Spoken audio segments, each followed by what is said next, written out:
The house perpetually exuded an unsettling silence in the moments leading up to the arrival of guests.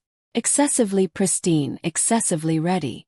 It felt as though I was striving to captivate someone whose opinion should have held no weight in my heart.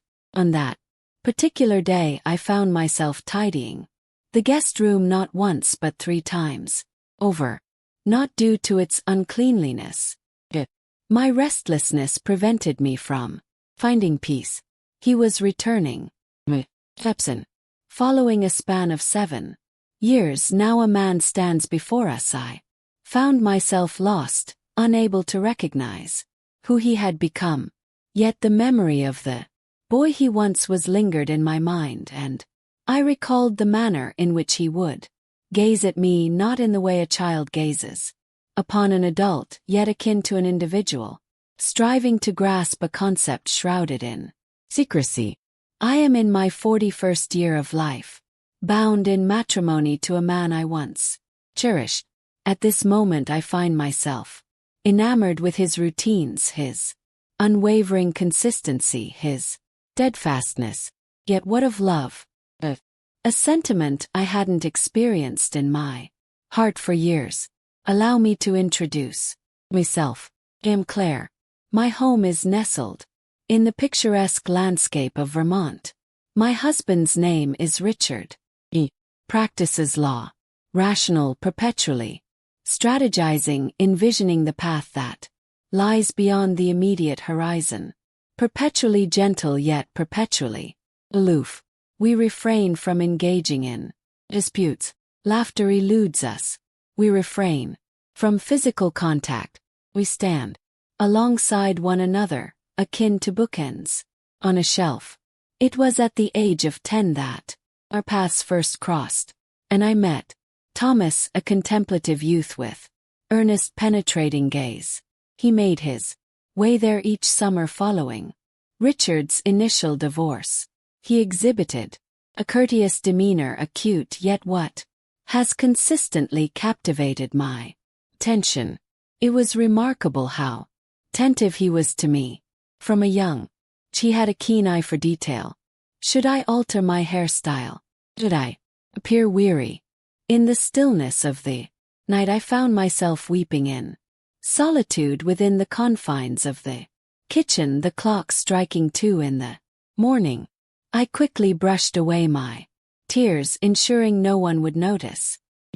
Observed times I found him observing me, with a gaze that held just a heartbeat longer than necessary. In that moment I attributed it to his age, his bewilderment, his deep yearning for a maternal presence, perhaps his fascination with the essence of womanhood. Yet there exists a stirring within me, preserved those glances in the recesses of memory. At this moment he had reached the age of 22, recently graduated from college. Richard extended an invitation for him to stay for a few months as he navigated his circumstances. He acquiesced, and then, in an instant, the house that had once been enveloped in silence was once more brimming.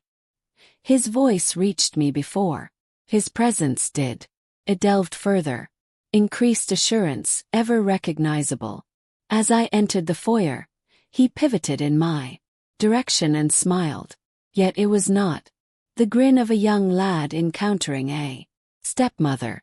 It was the grin of a gentleman gazing upon a woman who lingered in his memory. He referred to me as Claire. Never stepmom, never mother, only Claire. It was as if he intended to maintain a protective barrier between us. Yet it seemed he did not. He glided through the house as if it were his rightful domain. I loathed the heightened consciousness I developed regarding my own body whenever he entered the space. The cool touch of hardwood beneath my bare feet.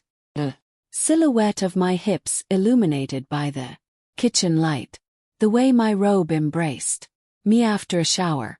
I despised the realization that he was aware of my awareness. Yet I found myself unable to. And even more troubling, I was reluctant to do so. 3 weeks after his arrival, we found ourselves in solitude. Richard found himself on a business trip, far from home. The hour was late. Tempest approached. The light wavered. Momentarily, I brewed a cup of tea. Thomas volunteered to ignite the flames. We settled onto the rug, engaging in conversation concerning existence, regarding the extent of transformation that had occurred. He gazed at me for an extended moment, then spoke.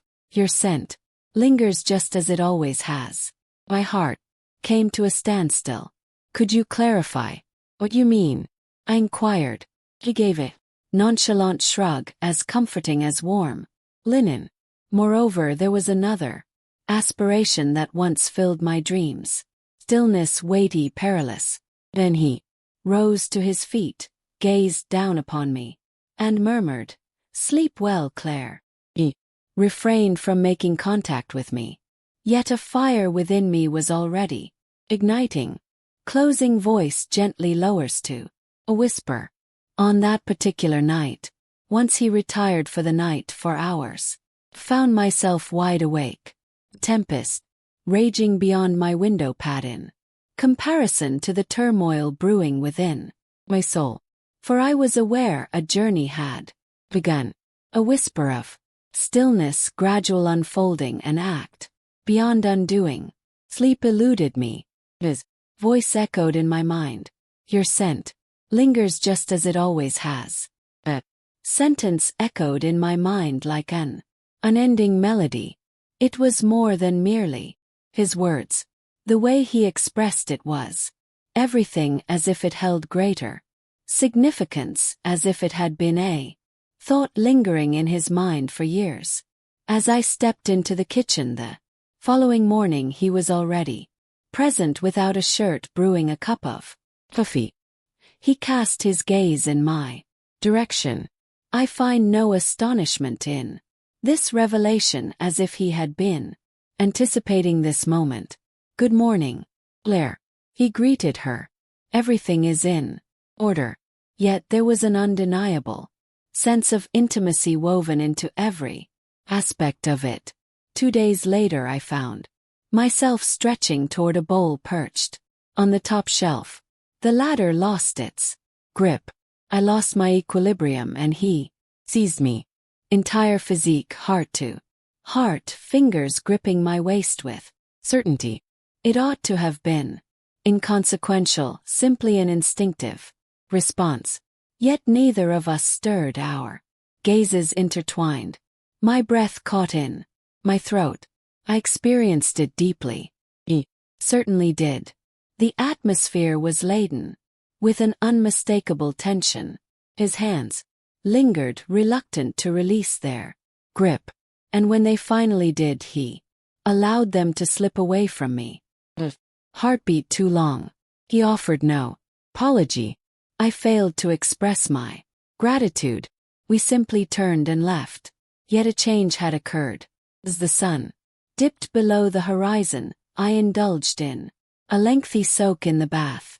I was taken aback to find him at home. I ventured into the hallway, clad solely in a robe, and there he appeared, ascending the stairs. We stood still, caught in the moment. I might have turned. He had the option to avert his gaze. Yet neither of us took that step. He maintained his hold on my gaze, not with aggression. Yet there was a lingering hunger that sent a shiver across my skin. Then a smile graced his lips. Gentle, somewhat regretful. You seem transformed this evening, he remarked. I ought to have spoken up everything. Yet all I did was draw my robe closer, not to conceal, yet to maintain my composure. The event unfolded in the corridor. He strode by. The gap between us slender and fleeting, and our fingers brushed against one another. Not a coincidence, merely sufficient to ignite, just enough to halt my steps. I glanced over at him. He forged ahead, never glancing back. I noticed the tension in his jaw as it tightened. That was precisely the information I sought. That night, slumber eluded me. I filled a glass with rich red wine and settled into the warmth of the flickering fireplace.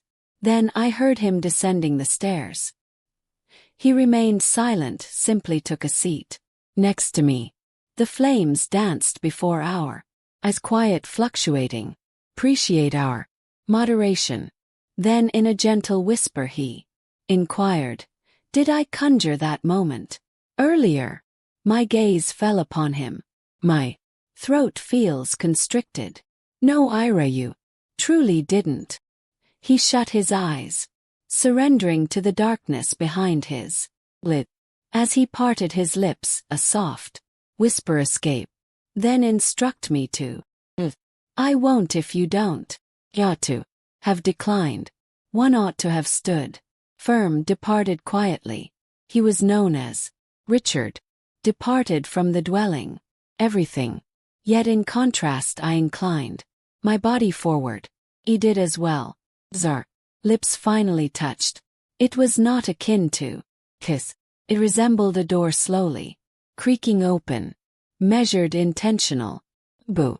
We withdrew. Silence speaks volumes. Just breathe. Nothing but flames. He rose to his feet. Before ascending the stairs, he cast a glance over his shoulder. Sleep well, Claire. Marked the beginning of something beautiful. The first kiss, not the final chapter. It was the instant that fractured the continuum of existence. Prior to and then in the aftermath. For once you step beyond that boundary, regardless of how softly, you will never be the same again. Many believe that affairs unfold swiftly, disorderly, unexpected. Ours was a different story. Altogether, the pace was languid. Silence enveloped the surroundings. Was meticulous initially at the outset. It transpired 2 days later.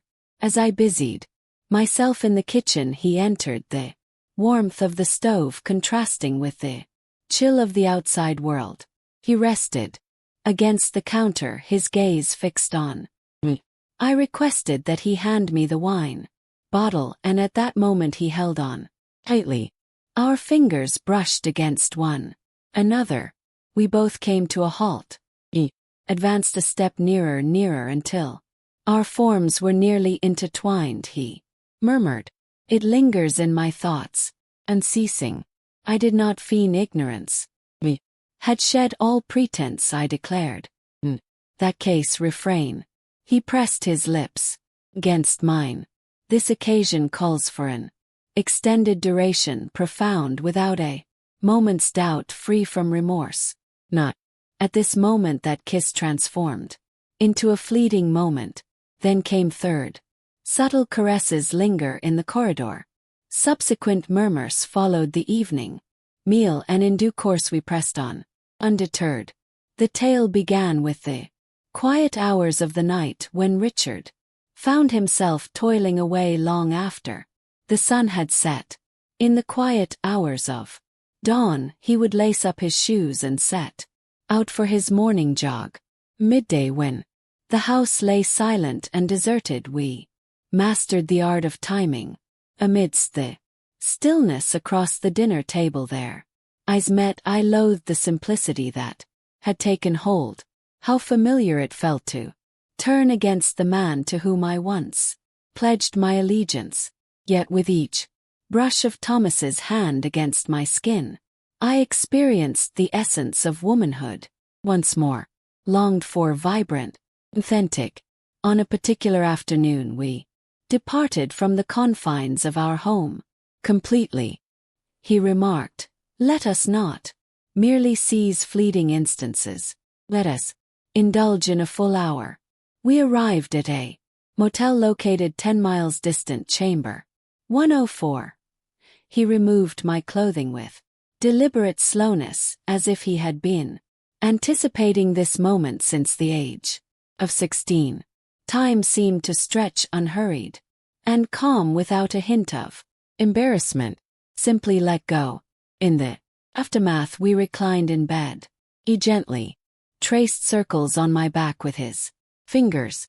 I inquired of him, "What is our purpose?" With a warm smile he remarked, a sentiment that truly resonates with authenticity. Couldn't help but appreciate the irony. Always as it should be until it ceased to be.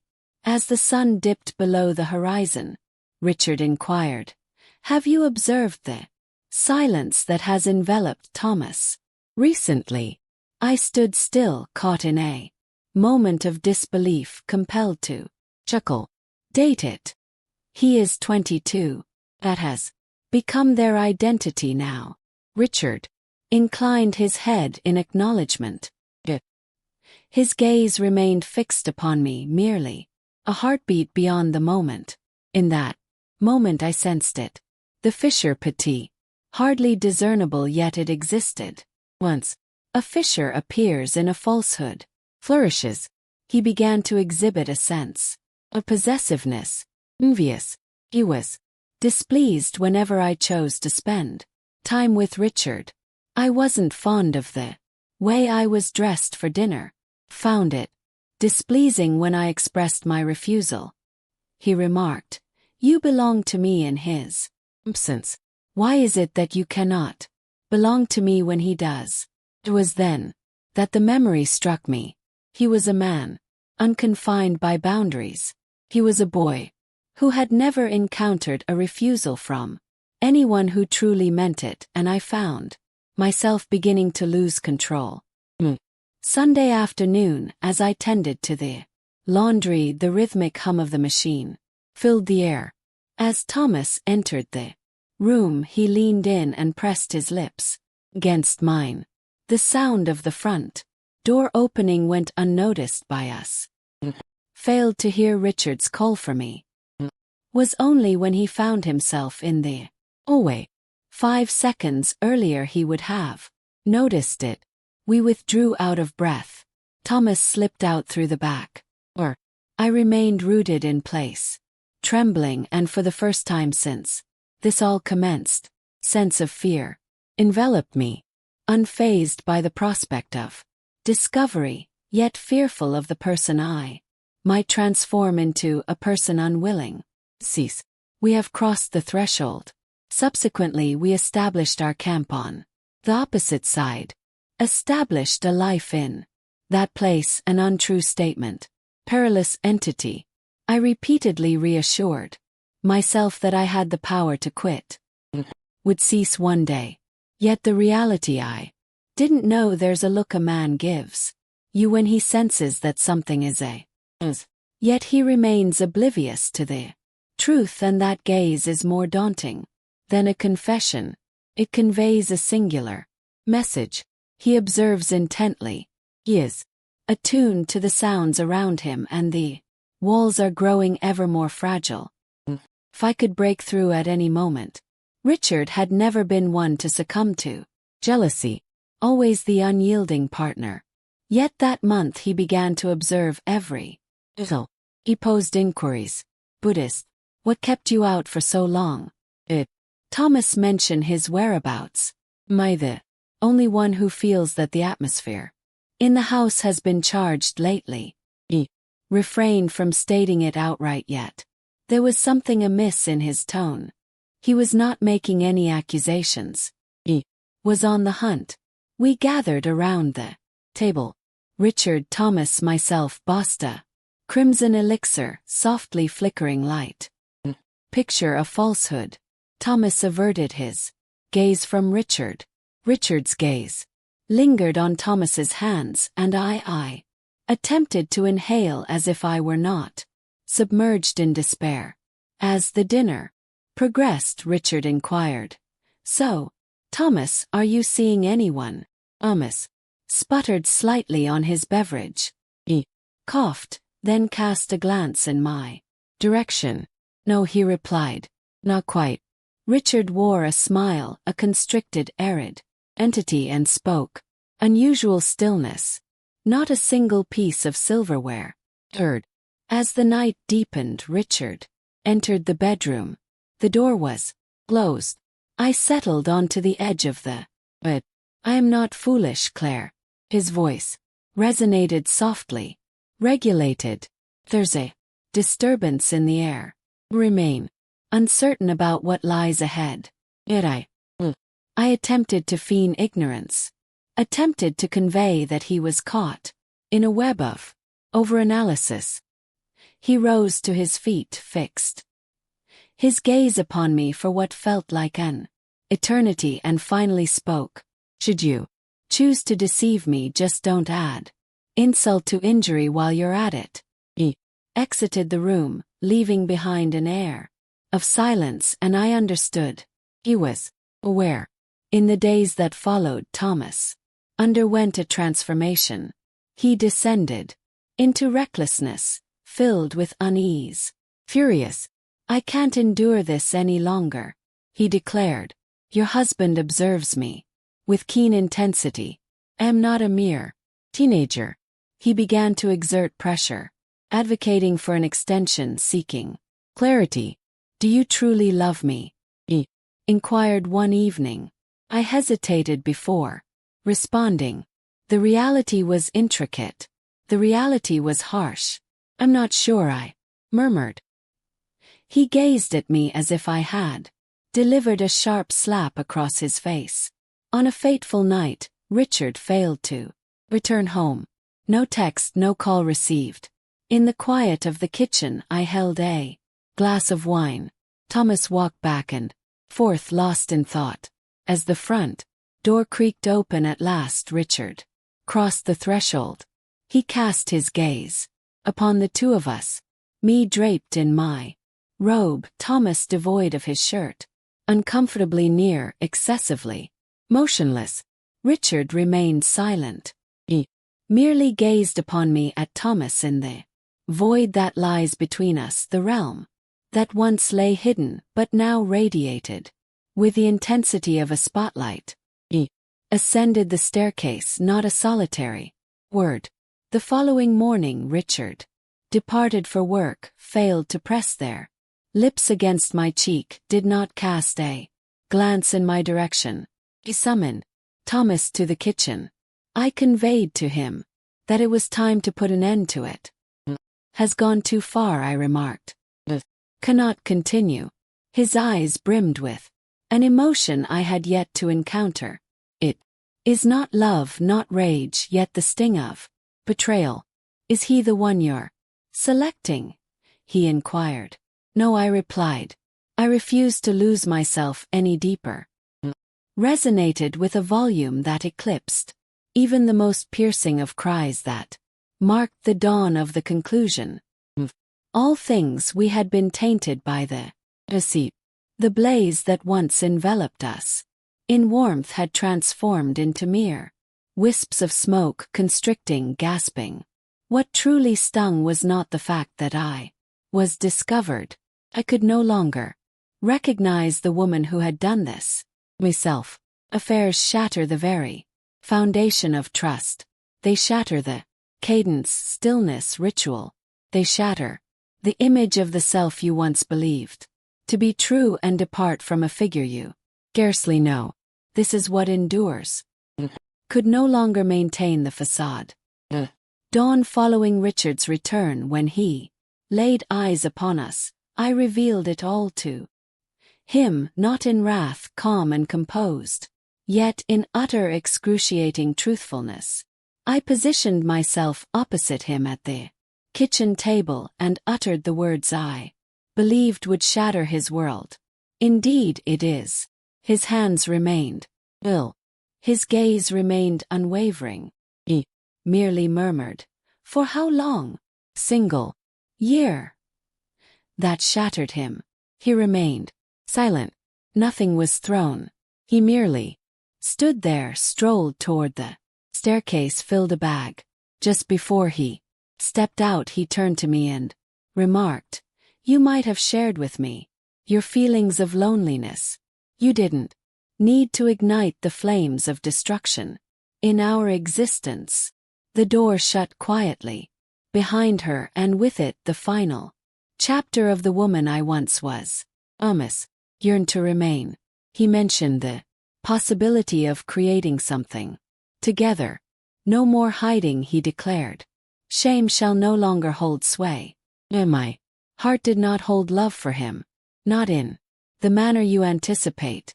Not in a manner that endures the scrutiny of daylight. He embodied longing. He embodied validation. He was fleeing. He was not destined to be my future. Conveyed that to him.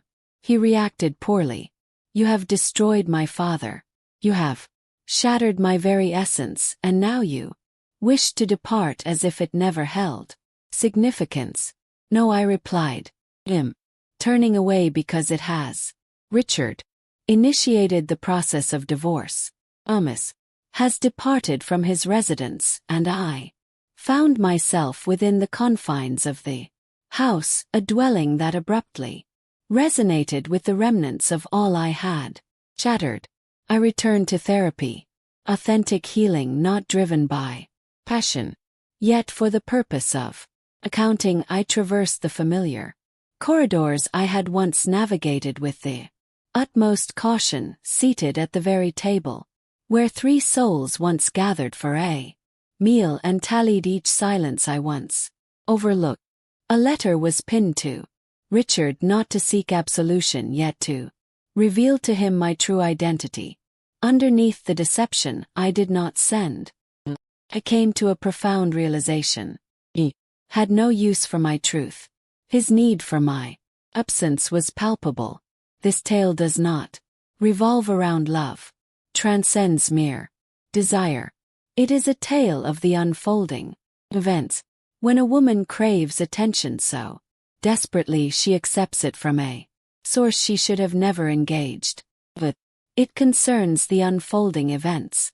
When longing transforms into a sense of self, and how treachery does not begin with the flesh, yet with each yes we softly utter when we ought to have declined. As you tune into this pondering, it could never be I. Exercise caution, for I have uttered those very words before. This moment I dwell in the quietude of 2 men who cherished me until I offered them nothing more to cherish.